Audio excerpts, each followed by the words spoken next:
안녕하십니까? 이번 시간에도 임재록 공부 지난 시간에 이어서 219페이지부터 하겠습니다. 지난 시간에 임재의 법문 217페이지부터 하겠습니다.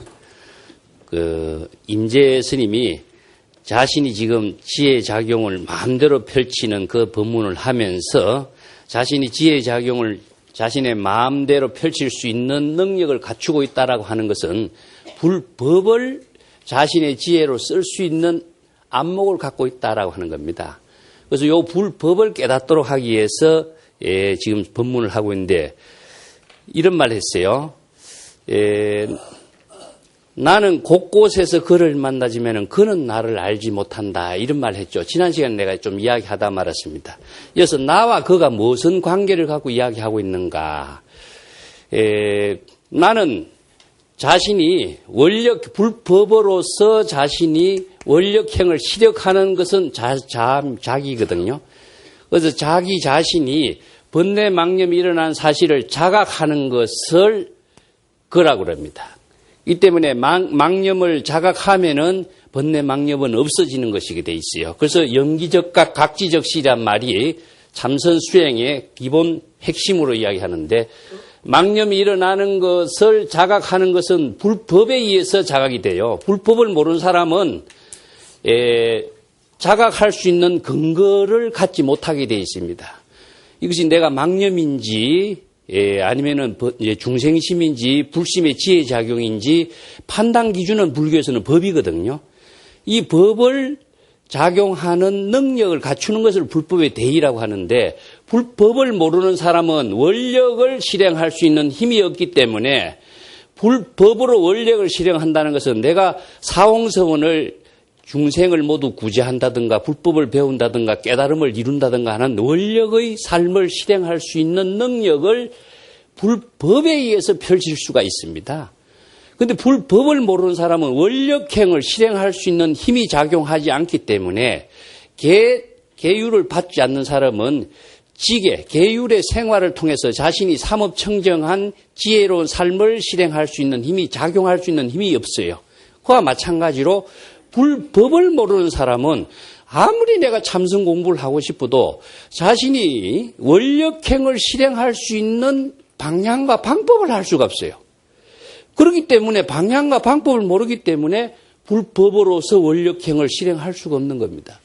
이때 불법 공부의 가장 기본은 무엇이가 불법을 알아야 되고 이 불법을 자신이 원력으로 실행하는데 남을 위해서 한 원력이 아니라 자기 자신이 무량한 공덕으로 청정한 삶으로서 자신이 일체 업장을 소멸하고 또 지혜작용을 통해서 지금 여기 자신이 깨달음의 생활을 실행하는 원력행을 이루는 것이거든요. 그 원력행을 이루기 위해서 어떻게 되냐? 불법으로서 망념이 일어난 사실을 자신이 자각했을 때 자신은 망념이 소멸되게 돼 있어요. 그러면 각지적시, 즉 망념이 일어나면은 깨달은 적 망념은 소멸되게 된다. 그래서 실이라고 하는 것은 번뇌 망념을 자각하는 자신의 의식사고가 모두 다 소멸됐기 때문에 나는 자신을 번뇌 망념을 자각하면은 자신의 본래인을 자각하게 되어 있습니다. 그 본래인을 자각하게 된다면은 자기와 본래인과가 하나의 지혜작용으로 이루어지고 자아의식이라고 하는 것 자체가 소멸되게 되어 있어요. 그래서 중생심의 번뇌 망념이 진여의 지혜를 자각하고 자신의 본래인을 자각함으로써 자신의 깨달음의 생활이 이루어져요. 그래서 그와 그는 무엇이냐? 부처와 부처인 겁니다. 자신의 본래심의 지혜와 본래심의 지혜가 하나로서 이루어질 때에 그와 그가 이루어져요. 그래서 중생심이 완전히 소멸되고 부처와 부처, 즉 진여와 진여의 관계 속에서 자신이 깨달음의 생활을 이루게 되는 것을 진여삼매라고 이야기합니다. 진여삼매. 이 관계를 대승기실론에서는 법의 체계로서 진여와 진여와의 관계를 이야기해요. 보통 우리는 주객의 대립이라고 하는데 주는 무엇이냐 하면 자아의식이거든요. 내가 어떤 대상 경계를 생각하고 의식하고 보고 듣고 느끼고 하는 것은 중생이 됩니다. 그래서 대상 경계를 갖고 있는 한 주객이 나누어지기 때문에 이것은 중생심으로서 차별 대상 경계와 이원론적인 사고를 갖게 돼 있어요. 즉 선과 악이라든가 좋고 나쁘다는 차별 분별심을 자아의식을 갖고 있기 때문에 대상 경계가 항상 좋고 나쁘고 뭐 보고 싶고 보고 싶지 않고 이런 차별 대상 경계를 갖고 살고 있는 것이 중생이거든요.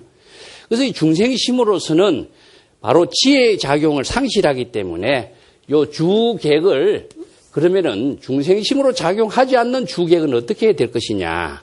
이것이 바로 2차원적인 세계에서 1차원적인 진여의 지혜로 전환시키는 것이 불법 수행의 참선 공부의 핵심인 거죠. 그래서 자아의식을 비우라 하는 것은 자신이 진여와 진여와의 관계가 하나가 되는 것을 불이라고 합니다.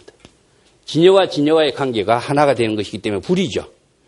그래서 불이 법문이라고 하는 말도 궁극적으로는 중생심으로 주객으로 의식의 대립으로서 이루어지는 업장을 짓는 자신의 삶에서 자신의 진여, 아상, 인상이 없어진 본래심과 불의의 지혜가 작용하게 하는 것이 참선 수행의 핵심이에요. 모든 경전에서 금강경에서도 아상, 인상을 없애라. 유마경에서도 불의의 경지를 깨닫는 법문이라고 하는 것도 이 세계를 제시하고 있어요. 그래서 이것을 직접 자신이 경전에서 하는 이야기라 자기 자신이 진여의 지혜로서 부처의 지혜로서 깨달음의 삶으로 이루어지게 하는 구체적인 방법을 설해 놓은 것이 참선 수행. 그 다음에 연불로서는 연불삼매. 이렇게 이야기하는 거거든요. 자, 이것은 법의 체계입니다. 이 때문에 나는 곳곳에서 그를 만난다는 것은 불법을 알기 때문에 자신이 번뇌망념이 일어나는 사실을 자각했을 때 자신이 진여의 자신의 본래 주인공을 만날 수가 있는 거죠. 자각을 하는 힘이 없으면 불법의 원력행으로서 자각하는 힘이 작용하지 않으면 자신이 본래인을 만나는 것인지 중생을 만나는 것이 판단의 기준이 안 생겨요. 그래서 원력행을 실행하는 그 힘에 의해서 우리가 수행이란 말하고 참선 공부를 하고 연불수행이 실천이 이루어지는데 그러한 원력행의 실천에 의해서 번뇌망념을 자각하는 원력행의 실천에 의해서 그를 만난다. 그는 누구냐? 각자 본래인입니다. 그래서 임재가 이야기하는 것은 여기서 무의진인을 만나는 겁니다. 그 각자 본래인을 만났을 때에 본래인은 자각하게 되면 본래인은 나를 알지 못해. 나라고 본래인은요. 부처는 의식의 대상 경계를 두지 않습니다. 그래서 불상견이란 말 써. 부처와 부처는 서로 상견하는 대상 경계가 없어요. 그 금강경에서 열애는 모습으로나 음성으로나 열애를 칭견할 수 없다고 그랬죠. 열애는 대상 경계가 없어요. 의식의 대상 경계가 있으면 중생이 돼버려요. 그렇기 때문에 모양으로나 음성으로 안입이 설신이 색성양 미촉법이라고 하는 경계를 의식하고 인식하는 것은 중생입니다. 그래서 참선 공부를 여러 군데서 여러분 강의를 하고 가르치는 사람이 있는데 무엇을 잘 관찰하라, 무엇을 잘 살펴라, 이파사나하는 사람이 뭐 의식을 잘 살펴보라 하죠. 이것은 일시적인 의식 집중은 괜찮아요. 그렇지만 의식 집중 속에서의 틀에서 벗어날 수가 없는 한계를 또 갖게 돼요. 이 때문에 선에서 이야기하는 진정한 반야의 지혜를 작용하게 하는 조사선의 법문은 대성불교의 핵심인데 이것은 작용할 수 있는 지혜를 말하는 것이지 의식을 집중하는 참선 이야기하는 거 아닙니다. 의식이 산란되니까 일시적으로 수식관을 한다든가 호흡을 관찰해서 집중할 수 있는 것은 누구나 할 수 있어요. 그렇지만 의식 집중만 하다 보면은 자신이 의식 집중 속에 속박되어서 지혜로운 삶을 언제 실현할 수 있는 자유를 잃어버리게 된다. 이거죠. 그래서 진정한 대성의 참선은 자신이 지혜를 작용할 수 있는 안목을 구족하는 것이 참선 공부의 의미인 것이지 산란된 마음을 일시적으로 안정시키고 집중시키고 하는 일시적인 방편의 처방을 목적으로 사는 것은 진정한 대성의 불법하고는 거리가 멉니다. 그래서 여기에서 부주의란 말 써. 즉 이것은 무엇이냐면 의식의 대상을 경계가 완전히 없다. 부주의를 다른 말로 한다면은 금강경에서 무소득, 무소유, 무지영무득 금강경에서 반야신경에서 이야기하죠. 얻을 지혜도 여기 있었으면 안 돼. 깨달음을 얻는다, 도를 얻는다, 부처를 구한다. 이게 얻을 것이 있으면 의식의 대상 경계가 돼요. 그렇기 때문에 명상의 모든 의식의 대상 경계를 초월해야만이 자유인이 되는 겁니다. 자신이 지혜를 작용할 수 있는 주체로서 자유자재하게 자신의 지혜로운 삶을 실행할 수 있는 안목이 갖추어지는데 의식의 대상 경계가 아무리 좋은 부처라든가 깨달음의 세계를 둔다고 할지라도 대상 경계로 두고 있는 한 자신은 의식의 대상 경계에 속박돼서 자유를 잃어버려요. 자유를 잃어버린 사람이 자신이 어떻게 지혜로운 생활을 무예자재한 지혜를 작용할 수가 있겠어요. 그렇기 때문에 이 경계를 지금 이야기하고 있습니다. 그래서 자, 의식의 대상 경계가 없는 것이 이것은 부처라는 것은 무엇이냐? 지혜입니다. 이것도 지혜죠. 그래서 이 지혜가 진여의 지혜와 진여의 지혜가 작용하는 것을 부처라고 했을 때에 이 지혜와 지혜가 어디에 작용하고 있느냐? 자신의 본심에서 작용합니다. 본심에서 작용하는 지혜이기 때문에 이것을 진여삼매라고 한다. 그래서 진여와 진여가 불의의 경계로서 진여가 주가 되고 진여가 객이 됐을 때 진여와 진여는 불의의 관계가 이루어져요. 그래서 불의의 법문의 지혜가 작용하게 되는 거죠. 그래서 이 경지를 임재는 나는 처처에서 그를 만나지면 그는 나를 알지 못한다. 이 한마디 법문으로 이야기해요. 근데 이 참 어려운 말이거든요. 이 법을 모르면 이 말의 의미를 몰라요. 그래서 동산 양계화상이 길을 건너가다 한평생 구도생활을 하다가 자기 스승 밑에서 깨달음을 얻지 못하다가 개울을 건너가다가 개울에 비친 자기의 얼굴을 보고 이 경지를 깨달았어. 나는 처처에서 그를 만나지만 그는 나를 알지 못하네. 이런 말을 개송을 읊어내요. 그래서 의식의 대상 경계가 초월돼야 자신이 지금 여기 자유를 지혜로운 생활을 실행할 수 있어요. 이걸 진여삼매가 된다 이렇게 합니다. 이거 좀 어렵죠? 자, 요 기실론을 알아야 되고 요 법의 체계를 완전히 소화해. 그 기실론에서 이것을 경계지성이라고 합니다. 진여가 주가 되지만은 진여가 경계가 되지만은 경계가 본성을 경계로 삼기 때문에 진여의 자체상 훈습을 통해서 진여의 지혜가 작용하는 세계를 말해요. 요게 선에서는 이제 참선 수행할 적에 여러분들이 망념이 일어나면은 망념이 일어난 사실을 자각하라. 요거 조금 어렵죠? 연불 수행을 통해서 한번 봅시다. 연불 수행에서는 이것을 토대로 해서 수능경에서는 연불 수행의 이건은통이라고 하는 실청 수행을 만들어냅니다. 예? 여러분들 연불 수행에 대해서 내가 저럼 가끔 이야기했는데 합장해 보십시오. 예. 합장하시는 것은 내가 두 차별의 모든 의식 대상을 하나로 모으는 하나의 의식이라고 할 수 있어요. 그래서 연꽃과 같이 되는 겁니다. 하나의 한 입에 연꽃을 지금 자기 자신이 온 몸이 연꽃이 된다는 것은 법신의 지혜를 만드는 하나의 의식이라고 할 수 있어요. 그런데 그 의식이 지혜가 작용하는 힘이 없으면 의식이 의미가 없죠. 그래서 연불을 해봅시다. 나무아미타불 해봅시다. 나무아미타불. 자신의 목소리가 다 들리죠. 여기에 자기의 목소리를 진여가 내는 거예요. 여러분 본래인이 나무아미타불 소리를 내는 겁니다. 왜 내게 되겠지요? 불법을 통해서 원력을 실행하는 것, 깨달음의 삼업청정한 원력행을 실행하기 때문에 나무아미타불 하죠. 불법을 실행하고 삼업청정한 원력행을 실행하는 힘이 작용하지 않는 사람은 연불을 하질 않아요. 뭐하러 연불을 하겠어요? 그 연불이라고 하는 단순한 의식이 실천이 자신이 불법을 지혜로 작용하게 하는 수행이 되는 겁니다. 그래서 연불 수행이 되는 겁니다. 연불 수행을 왜 합니까?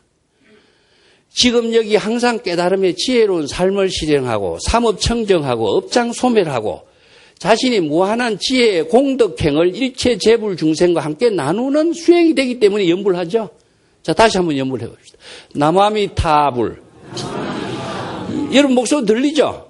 자, 여기에서 여러분 나무아미타불 하는 소리가 부처고 나무아미타불이라는 소리를 들리는 것은 누구냐? 이게 부처예요. 그래서 자기의 본래인과의 지혜가 작용할 때 여기에서 남함이 탑을 하면서 의식의 대상이 나타납니까? 어떤 의식이 나타나지 않죠? 그냥 연불 하나뿐이죠. 그래서 연불 삼매가 되는 경지에는 이것을 진여 삼매가 되는 경지에서는 의식의 대상 경계가 나타나질 않아요. 그래서 부처와 부처는 불상견이다. 여기서 목적의식이 없죠. 무엇 때문에 연불하는 거 없죠? 원력행에 의한 연불의 실천이 있는 것이지 내가 도를 얻기 위해서 연불한다. 연불이 되겠습니까? 목적의식이 있으면 내가 어떤 목적을 갖고 하는 연불이 되기 때문에 연불이 아니에요. 수행이 아니에요. 그래서 불법에 의한 수행이 되는 것은 아니에요. 이 때문에 단순한 연불 그 자체가 바로 깨달음의 생활이 되도록 하는 것. 이 경지를 수능경에서는 이건원통이라고 그래요. 자, 왜냐? 목소리로 연불하는 자신의 목소리를 여러분 들리죠? 귀로 듣고 깨달음을 이루기 때문에 이건원통이라고 이야기합니다. 이것이 이제 불법 수행에서 연불 수행, 참선 수행은 의식의 대상 경계를 초월하고 진여와 진여의 지혜가 작용하는 수행 생활로서 깨달음의 생활로서 이루어지는 것이 참선 공부, 연불 수행 공부의 의미가 되는 겁니다. 그렇기 때문에 이 법을 알지 못하면은 올바른 참선 수행이 안 되기 때문에 임재가 이 법문을 하는 겁니다. 그래서 여러분들 불법을 원력행으로 실행하는 힘이 작용해야 수행을 할 수가 있지. 불법을 알지 못하는 수행은 아무리 수행해도 고행을 아무리 해도 그거는 바른 수행이 아니고 업을 짓는 행위에 끝나버려요. 뒤에 가면 임재가 그런 법문합니다. 예. 계율을 아무리 잘 지키고 자기 몸을 아무리 청정하게 한다 할지라도 불법을 알지 못하는 것은 업을 짓는 중생일 뿐이다. 이런 법문 한 소리 들어봤어요? 바른 법으로서 바른 깨달음의 생활이 될 수 있는 법문을 하는 이 임재의 법문의 매력이라는 게 여기에 있는 겁니다. 자, 조금 더 읽어보겠습니다. 그런데 내가 몇 벌의 옷을 걸치면은 수행자가 견해를 일으켜서 한결같이 내 말에 끌려들고 말고 이것은 옷을 걸친다 하는 것에 대해서 임재는 이제 깨달음의 옷, 부처의 옷, 열반의 옷, 이 옷을 갖고 이야기하는데 옷이라는 건 뭡니까, 여러분? 옷을 입는 주인이 있고 옷을 입는다는 것은 자신이 주인의 그 모든 장식이죠. 이걸 불사문이라고 하거든요. 불사문. 불법을 건립하는 것은 지혜가 작용하는 것에 의해서 불법이 건립되는데 불법을 건립하기 위해서는 지혜가 작용하는 힘이 있어야 되는데 불법을 장식하고 불사문, 장엄문 이런 말씀입니다. 법당을 장엄한다든가 자기 자신의 의상으로서 자기의 몸을 장엄한다든가 이것은 불사문이다. 불사문은 불법을 건립하기 위한 방편인데 방편 그 자체의 의미에 떨어져서 진정한 불법 건립은 하지 못하고 있다. 불법 건립이라고 하니까 이 또 어려운 말이죠. 불법 건립이라는 것은 부처의 지혜로 자기 자신이 창조적인 삶을 실행하는 것을 불법 건립이라고 그래요. 내가 불법의 지혜로 보살행을 실행한다든가 불법의 지혜로서 지금 여기 자신의 깨달음의 삶으로 자신의 창조적인 삶을 이룬다든가 이런 모든 자신의 보살도의 삶을 불법을 건립한다 이런 말씀. 불법의 지혜가 구족되지 못하면은 불법 건립은 아니죠. 근데 불법 건립하고 불사문하고 장엄문하고 착각하고 있다 이겁니다. 이것은 다른 말로 한다면은 방편과 진실을 착각하고 있다. 옷을 입는 것은 무엇이죠? 옷이라는 것은 우리가 계절에 따라 바뀌고 때때로 바꿔 입는 것이죠. 이것은 방편의 옷인데 언어라는 것도 마찬가지입니다. 불법을 깨닫게 하기 위해서 다양한 중생의 근기에 맞춰서 다양한 언어를 사용하고 있는데 그 언어에 끄달려서 진실을 깨닫지 못하고 옷에 끄달려서 본래인의 본분을 상실해버리는 모습이다. 이걸 지금 임재가 지적하거든요.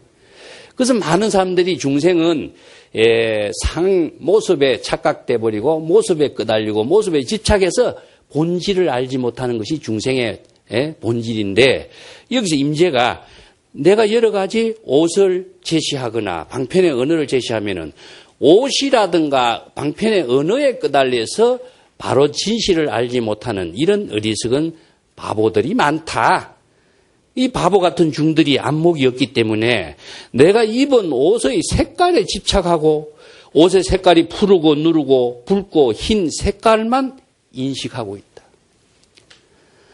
내가 옷을 벗어버리려고 하면은 청정한 경지에 들어가면은 일체의 언어 방편과 도구를 다 떨쳐버리고 자신의 본분, 본래인, 무의진인, 정란하고 활발한 그 본래인의 지혜의 작용을 제시하면은 수행자들은 한번 그것만 본으로서 곧바로 청정하다, 깨끗하다, 좋다 이렇게 그리워하고 애모의 생각을 불러일으키게 되고 내가 또 그 청정한데 집착되어 있는 모습을 떨쳐버리라고 이렇게 내던져버리면은 수행자들은 정신을 잃어버리고 멍청하게 되어서 미친 듯이 돌아다니며 내가 옷을 입지 않고 있다고 이야기합니다.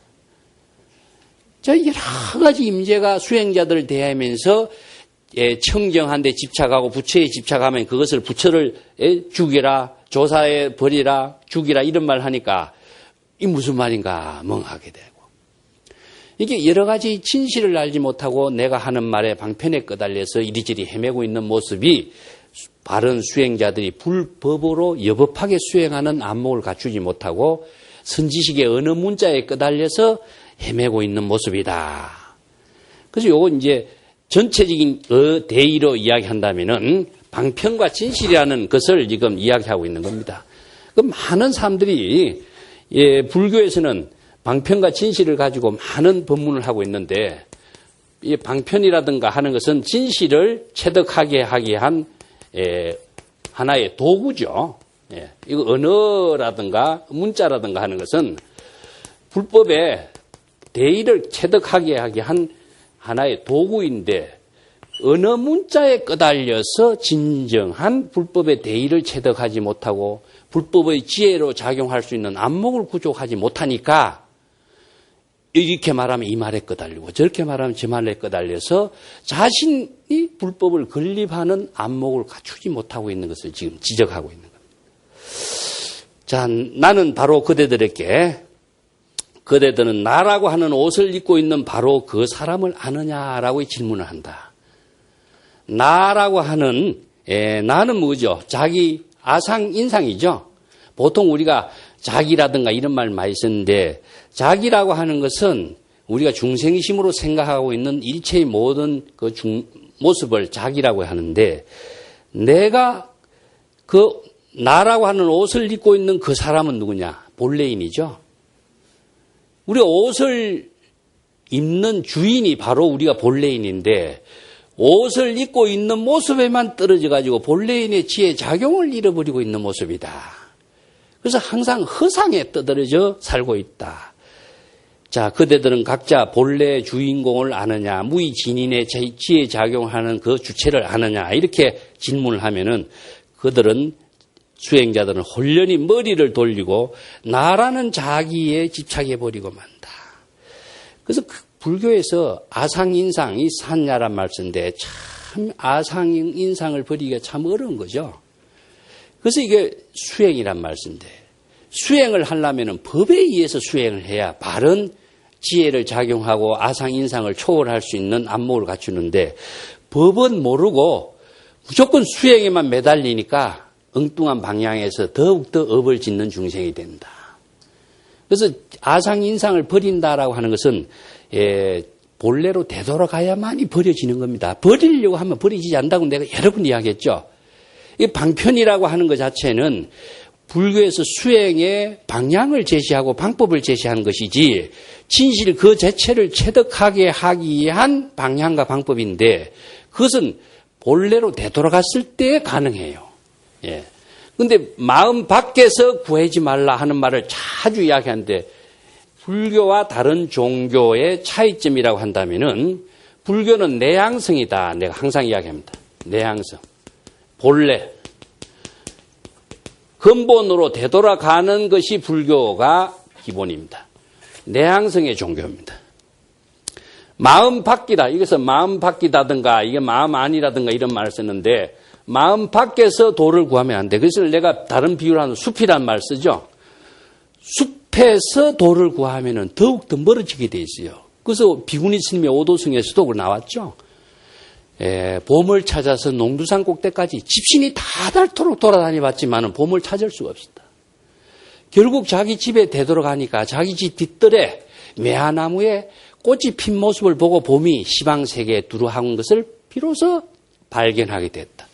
얼마나 많은 세월을 밖에서 자기 집 밖에서 마음 밖에서 도를 구했는가를 비유한 시죠. 그래서 마음 밖에서 도를 구하려면 더욱더 멀어질 뿐이지 헛된 세월을 낭비한다. 그래서 본래 힘으로 되돌아가는 것이 불교 수행입니다. 수행, 불법 수행의 의미입니다. 그렇기 때문에 수행이라고 하는 말의 참된 의미를 잘못 이해하고 깨달아서 얻어야지, 도를 구해야지, 부처의 세계를 체득해야지 이렇게 자꾸 구하려고 하는 생각을 갖고 있으면 불교 수행은 전혀 안 되게 돼 있어요. 무소구가 돼야 되는데 구하려고 하고 무소득이 돼야 되는데 얻으려고 하고 이런 잘못된 착각을 갖고 바른 방향과 방법을 알지 못한 수행을 아무리 세세생생을 오래 한들 불법 수행하고는 전혀 관계없는 수행이 되는 거예요. 그래서 불법 수행을 여실 수행, 여법 수행이라고 하는데 불법을 알지 못하면 여법 수행, 여실한 수행을 할 수가 없게 돼 있는 겁니다. 이 때문에 여기도 방편이라고 하는 그 언어 문자에 끄달려서 진실을 체득하지 못하고 선성히 이야기하니까 거기에 뭐가 도가 있는 것처럼 착각하고 언어 문자나 경계나 어상이나 옷에 떨어져 있다. 그 뒷장 넘어가면 또 이렇게 이야기합니다. 219페이지 볼게요. 수행자 여러분, 그대들은 어상, 옷에 집착해서는 안 된다. 옷이라고 하는 것은 뭡니까? 바깥 경계지요. 눈에 보이는 세계를 경계라고 합니다. 어상, 경계, 옷에 떨어져서는 안 된다. 어상은 자기 스스로 움직일 수가 없는 것인다. 옷이 어떻게 혼자 움직일 수 있겠느냐 이거죠. 그죠? 어상은 혼자 움직일 수가 없다. 사람이 어상을 입을 수 있는 것이지 옷 그 자체가 홀로 작용할 수가 없다. 청정한 옷, 무생이라는 것은 반야의 지혜를 무생이라고 합니다. 청정하다든가 우리가 진여라든가 이런 것을 청정이라고 그러죠. 보리라는 옷, 깨달음이라고 하는 옷, 열반이라는 옷이 있는데 또 조사라고 하는 옷도 있고 부처라고 하는 옷도 있다. 자, 여기서 옷은 무엇을 비유했느냐 하면은 언어 문자를 표현한 좋은 말을 불법을 깨닫게 하기 위한 방편의 언어를 옷에다 비유를 시켜요. 깨달음이라는 불법의 옷, 법이라는 옷, 열반, 이 옷을 언어 문자의 방편의 옷에 집착하지 말고 언어 문자가 제시하고 있는 뜻의 의미가 무엇인가를 체득해라. 그래서 열반경에서나 대지도론에서 불교에서 모든 수행은 항상 네 가지 기준을 설정했다. 내가 자주 이야기했습니다. 언어에 의존하지 말고 뜻에 의거해라. 예? 이게 언어는 전부 다 방편입니다. 이 방편의 언어는 진실을 체득하게 하기 위한 방편인 것이지 언어에 의존하면은 뜻을 잃어버리게 되죠. 두 번째는 중생의 지식이라든가 사량 분별에 의거하지 말고 지혜에 의거해라. 이 지혜는 무엇이냐? 진여의 지혜 작용이라고 그래요. 불심의 지혜 작용이라고 항상 이야기하지만은 불심이 아니면은 지혜 작용이 이루어지지 않습니다. 그래서 불교에서는 이걸 정확하게 나눠놨어요. 지식은 무엇이냐? 중생심의 여러 가지 사량 분별을 이원론적인 가치관으로서 차별심으로 여러 가지 생각하는 것은 모두 다 중생의 사량 분별의 작용이에요. 선과 악이라든가 범부나 성인이라든가 깨달음과 깨닫지 못했다든가 이런 모든 분별적인 사고는 중생심의 사량 분별의 지식적인 사고예요. 지식에 의하지 마. 자, 언어로서 제시한 것이 모두 다 지식인 겁니다. 예. 그렇기 때문에 지혜 작용은 진여, 본래심의 불심의 지혜 작용, 불법을 깨달았을 때 작용하는 힘이 지혜인 겁니다. 지혜에 의해라. 그 다음에 세 번째는 무엇이냐? 사람에 의하지 말고 법에 의하라. 법에 의거해야만이 지혜를 작용하는 힘이 나오지. 누구 말에 의하지 마라. 그 임재가 법문하면서도 내 말 기억하지 마라 이런 말이에요. 내 말은 방편의 언어로서는 여러분들이 참조만 하고 진정한 내 말의 의미를 법으로서 불법의 뜻을 정확하게 깨달아 체득하도록 이야기합니다. 내 말 기억하지 마라. 수행자 여러분, 일체의 모든 명칭과 설명, 언어 문자는 어떤 것이나 모두 어상의 변화이다. 언어 문자나 모든 설법의 내용, 기록은 깨달음에 대한 설명, 부처에 대한 설명, 이것을 옷으로 바꿔놨 설명에 불과하다. 배꼽 주위의 공기에 바다가 진동하고 이빨이 맞물려서 소리를 내면은 어떤 내용의 개념의 언어가 이루어진다. 자, 요 말을 참 재미나게 했어요. 그죠? 우리가 언어가 어떻게 만들어지는가 이걸 설명했습니다. 우리가 호흡을 들이마시죠. 호흡을 들이마셔가지고 호흡을 내뱉으면서 우리가 말을 표현하는 게 되죠. 말을 하면서 어떻습니까? 혀와 이빨이 서로 이렇게 조화를 이루면서 언어라고 하는 말이 나오게 되는 것이죠. 요걸 저렇게 표현한 겁니다. 자, 분명히 하나와 같은 변화라는 사실을 알 수 있다.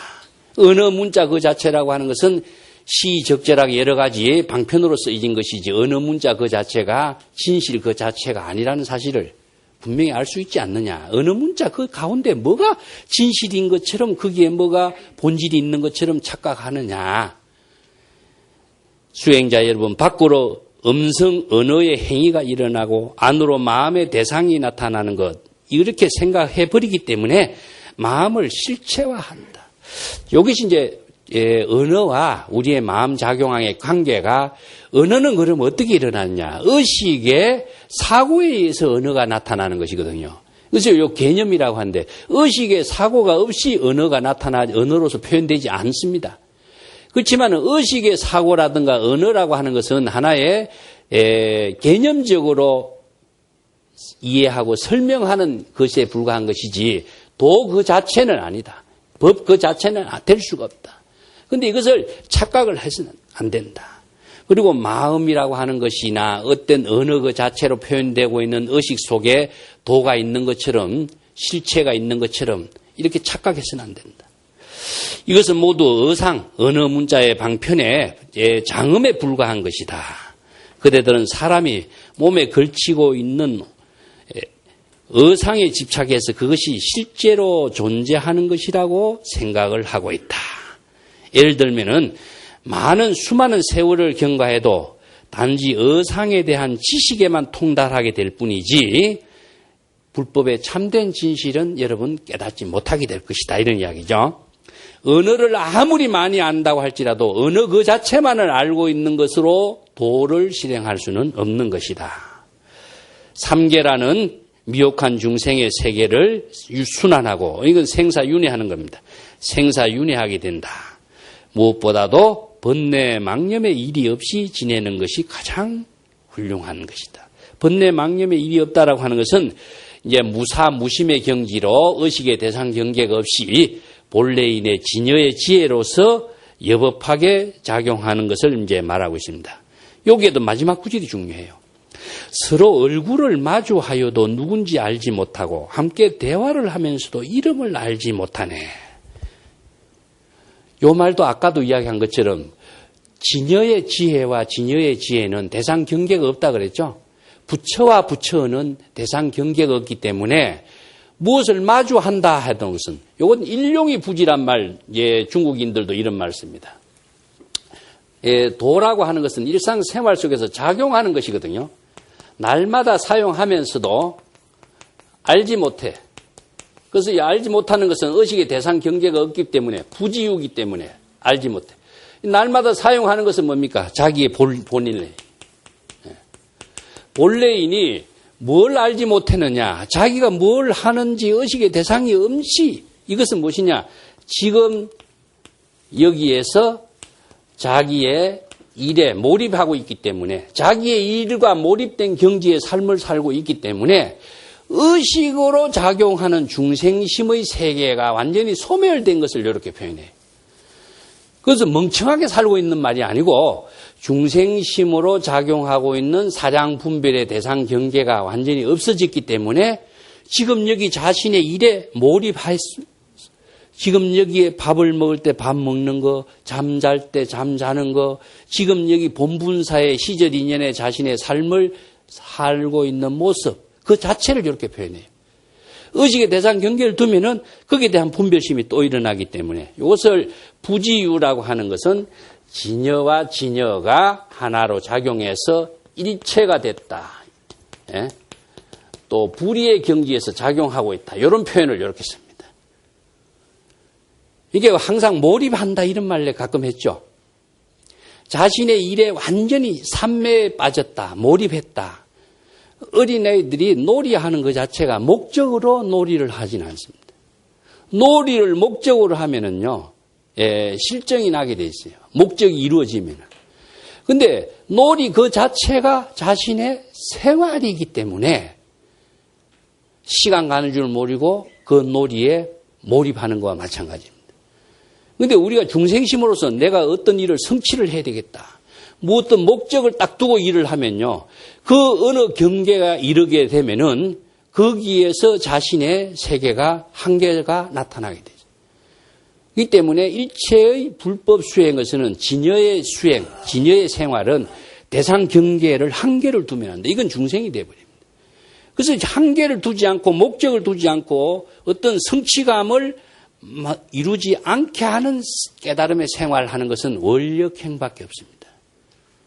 보통 우리는 여러분 기도 많이 하고 있죠. 기도할 적에 여러분 어떤 기도를 합니까? 아이들 입학 성취 기도, 성진 기도, 뭐 이런 기도 많이 하죠.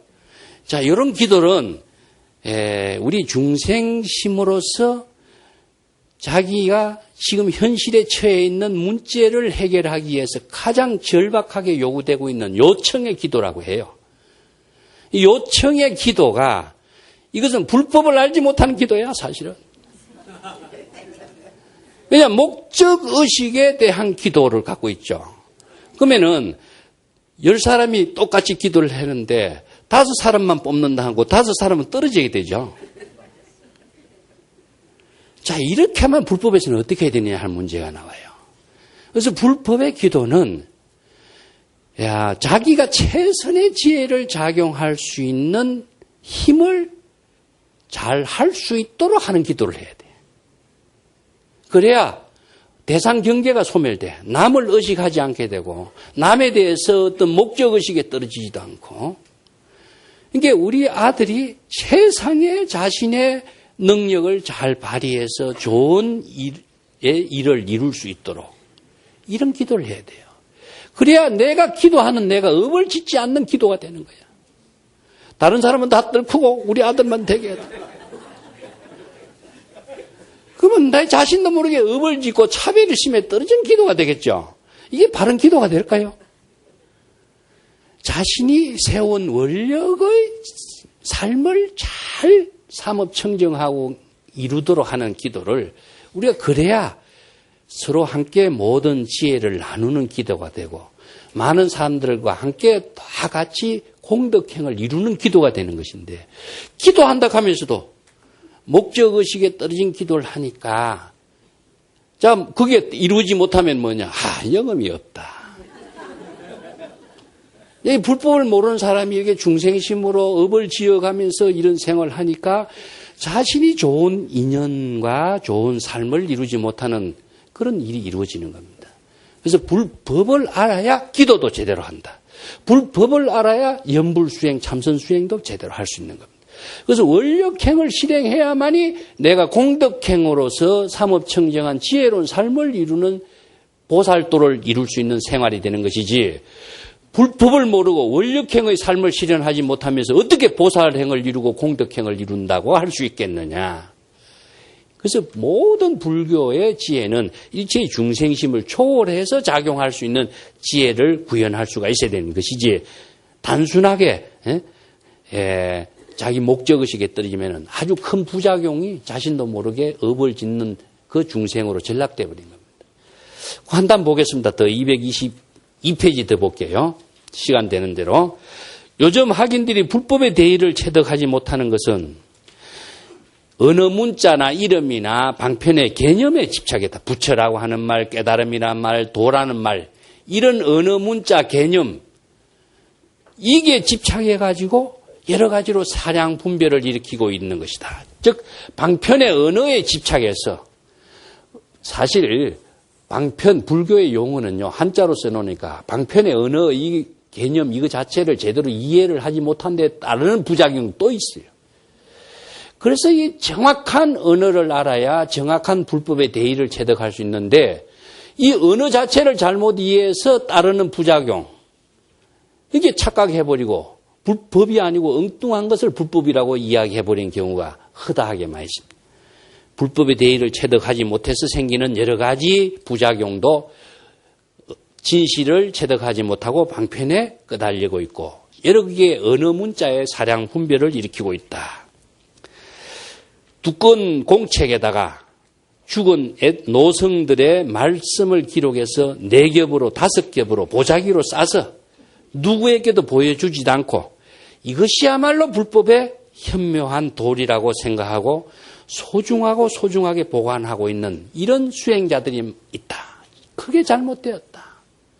의록이 생긴 하나의 그 상황을 설명하고 있어요.